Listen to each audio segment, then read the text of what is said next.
Magandang hapon, Pilipinas, at magandang hapon sa buong mundo. Trillanes, makinig ka. Congressman Alejano, makinig ka. Lilima, Monteveros, Drilon,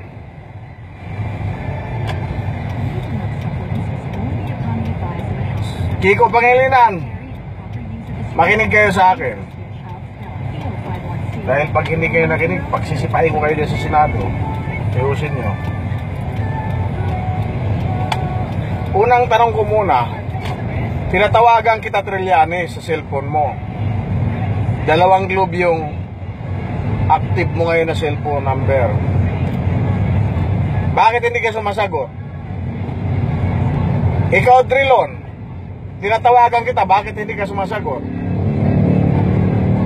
Risa Ontiveros, tinatawagan kita, hindi ka sumasagot. Akala ko ba open kayo sa public service? Paano ko kayo makakausap kung hindi niyo ako sinasagot? Umayos nga kayo diyan, mga testing LP kayo.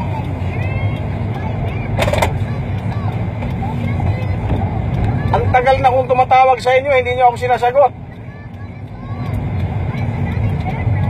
Ano ba talaga ang gusto niyo? Ikaw, Trillanes. Ikaw, Congressman Alimango. Alejano pala yan. Alimango. Ito si Congressman Alejano na to, yung itsura, pati yung kanyang movement, pati yung kanyang mga sagot sa mga tanong ng publiko, makikita mong immature. Itong si Risa Ontiveros, tinanong ng isang OFW kung paano namin i-build up ang ating bansa para magkaroon tayo ng masaganang ekonomiya sa pamamagitan ng turismo. Paano namin i-build up ang Pilipinas kung kayo mismong nasa politika, lalo na sa inyo mga senador, ay kayo mismo ang sumisira, walang tigil na kasisira sa Pilipinas. Paano namin ngayon pupurihin ang Pilipinas kung kayo mismo ang sumisira, na mas mataas pa kayo sa amin, sabi ng OFW. Alam mo kung anong pinagsasabi ni Risa Ontiveros? Marami na siyang sinasabing hindi relevant daw sa tinatanong ng OFW.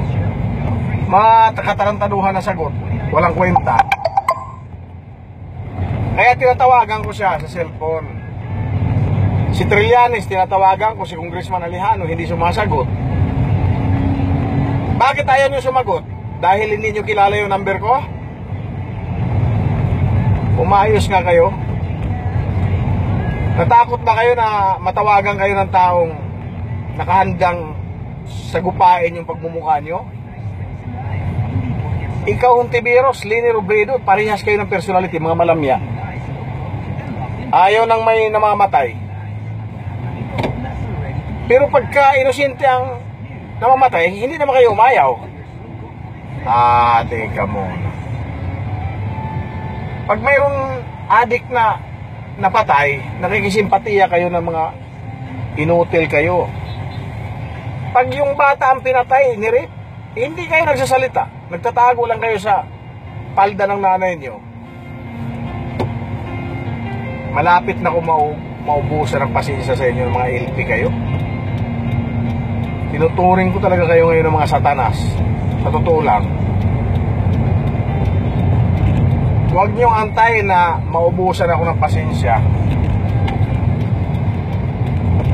Huwag niyong i-underestimate kung ano yung bagay na pwede kong magagawa sa inyo.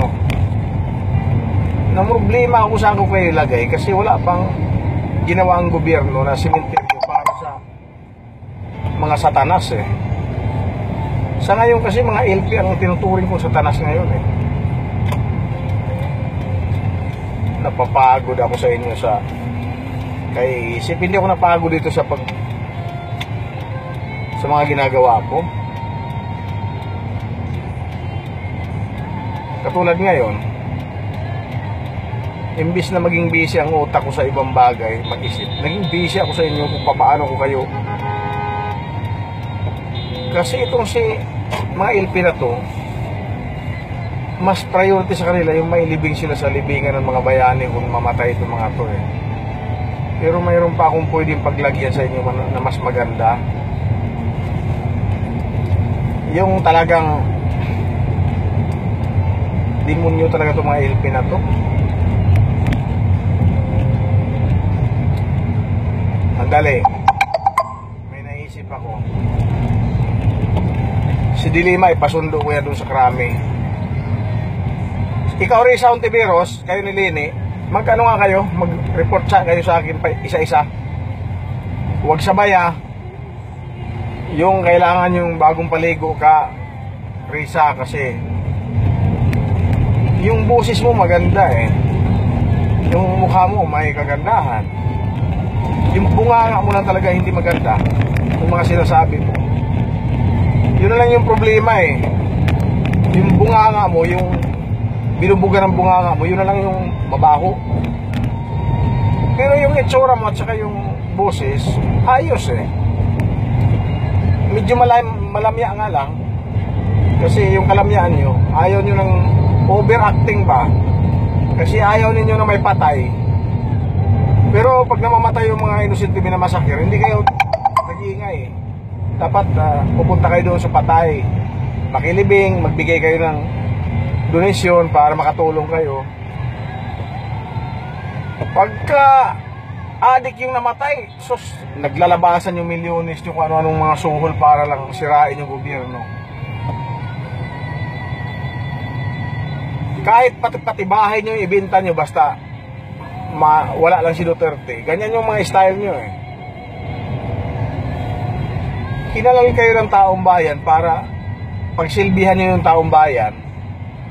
Kaya lang nangyari tuloy sa nang nakikita ko, nagsisilbi kayo ngayon. Ang pinagsilbihan nyo yung mga partido yung LP. Sabi magdasal na lang. Aywan ko kasi mukhang hindi nakaya sa dasal itong mga ginagawa nyo. Para ba yung adik na talamak na malala nasa tipunan? Dasal ng dasal yung mga pare, kulikta ng kulikta.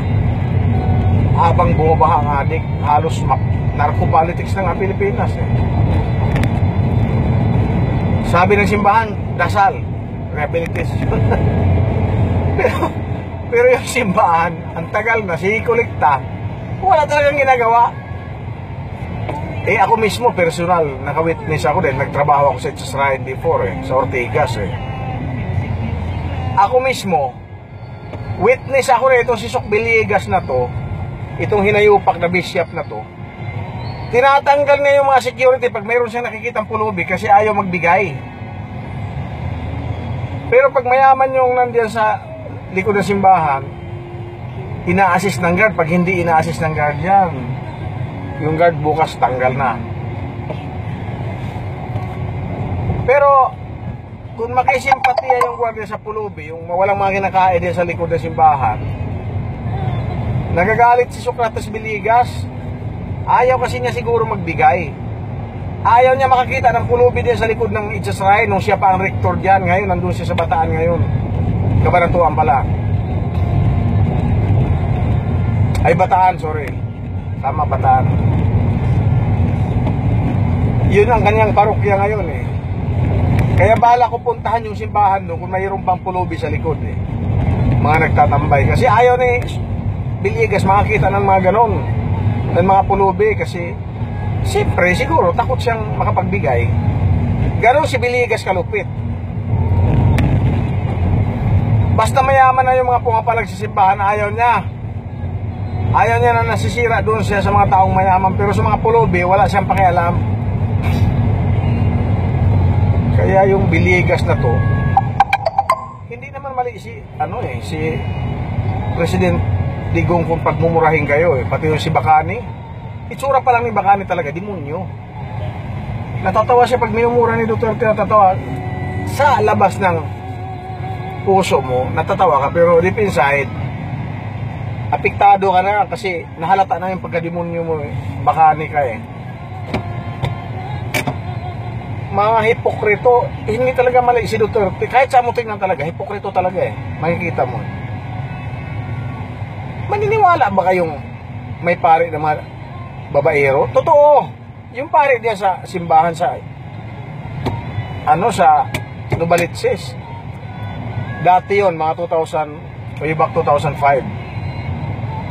Alam mo yung pare na yun, ng kainuman, hindi ko nabanggitin ang pangalan. Mga kainuman, mga estudyante sa STI, mga babae. Ngayon, sinasabi ni President Duterte, may asawa si Bacani, dalawa. Hindi naman imposible mangyari kasi yun na nga nakikita ko mismo eh. Si Socrates Villegas, magkano ba ang kinikita niyan? Bakit may investment sa BPI, may investment sa Ayala? Saan ba kumuha ng pera yan? Pare yan, hindi naman yan katulad kay Henry C na negosyante. Ninanakaw talaga yung pera sa simbahan. Huwag mo sabihin na yung pera mo sa negosyo mo galing yan, pinagpaguran mo yan. Mga yan siguro yung mga limos ng mga tao. Alam nga naman, mag-isip ako ng iba. Ay nandiyan milyones yung kinukulikta nyo sa simbahan, hindi nyo naman itinutulong sa tao. Siguro yun ang ginagawa ninyong investment doon sa labas. Ako, nandito na ako sa meeting ko, sa kausap ko. Wala na akong oras sa inyo, mga piste kayo. Mga kupal kayo ng mga politician, wala kayong mga kwenta. Hindi ko maintindihan kung saan ko kayo ilagay. Magmi-meeting kami sa Davao baka next week na sa Davao ako. Tingnan ko pag-usap, pag-aralan ko kung saan kayo pwede kasi wala talaga kayong paglagyan na eh. Hindi ko talaga malaman kung saan kayo banda ipaglalagay. Sige, bye-bye. Pag-aralan ko kung paano ko si Dilima ipabunti sa mga aso din nagala. Ikaw ang Tiberos, kung ayaw mong ganunin kita, umayos ka. Maraming salamat. Buisit kayo, wala makayong kwentang